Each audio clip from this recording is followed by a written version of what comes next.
Omar, what I heard you say is that in England you guys don't have freedom of speech. You have We do, but it's mainstream less than propaganda US. medium that informs you, and if you say something online that somebody might object to, you might get arrested and go to jail. Yes, yes, So and I how do can you give you a guys few get examples. informed? I mean, luckily we live in a information age where we can inform ourselves individually. Being ignorant is a choice nowadays. So we can inform each other on through various channels of media here in what's going on and what's the reality. Otherwise, we would be dragged underneath the propaganda of the mainstream media, which is obviously paid by somebody. I don't know who, but it's evident, no? Well, the BBC is publicly licensed, so in the UK, you have to pay a public license fee. Me personally, I don't want to pay for the public license fee. It's the pretext is obviously free media. Well, it's not really free because my taxes are paying for it. If you look at Sky News, if you look at Fox News, I'm not sure if Fox News has it, but they have a paywall in some of their content. In order to access the media from some of these MSM outlets, you need to pay for some kind of subscription or some kind of paywall.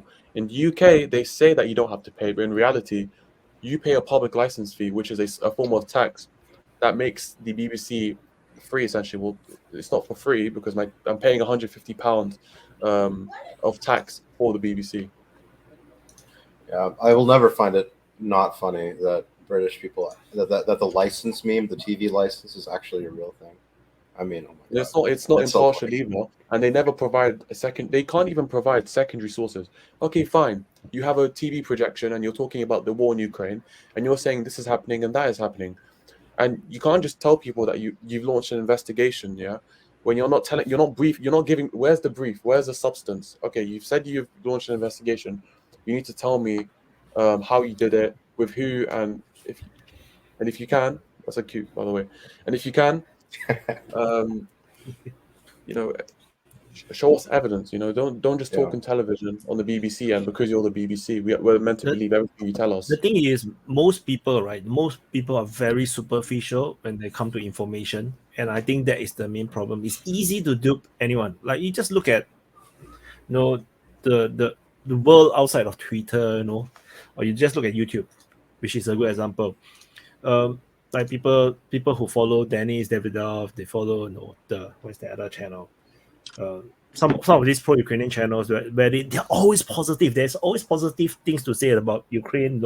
Even at the worst time, they can always find something positive to talk about, and people suck it up. You look at their views; they are like 10 times bigger than DPA in terms of viewership. The channels is like even bigger, and and they consistently continue able to get this kind of views, and it just shows that people just wants to listen to this kind of thing. The reality, the facts is not as important. The same goes for the Israeli Hamas war. People hates me on both sides.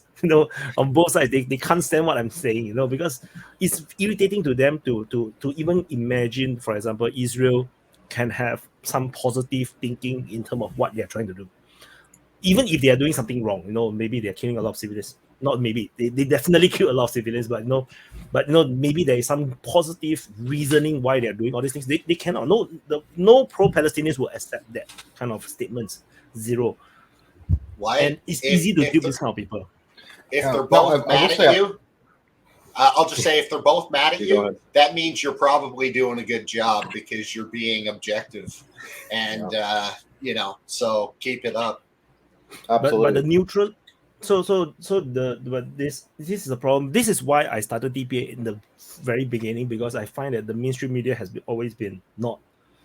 They always use anonymous officials. They always make things up, or their headlines is always not really exactly what the article is talking about, and then people don't read the article because they only read the headlines, and then they make a certain conclusion, which I tested out in my Telegram channel, which I roast that person very badly because I posted a video. Our open mic.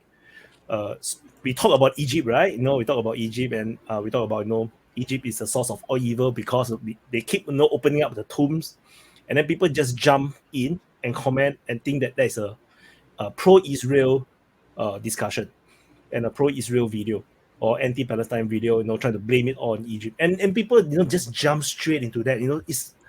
And to me, I take it very personally because it's like it's so irritating because people kept getting manipulated in this way, and if people don't learn, then we'll continue to have BBC, CNN talking rubbish, and then people will just suck it up and continue to feed them and feed all these fake medias. Because if it works, it doesn't matter, what's the motivation by BBC or CNN or MSNBC or New York Times. It doesn't matter the motivation. Is it funded by CIA or directed by anyone?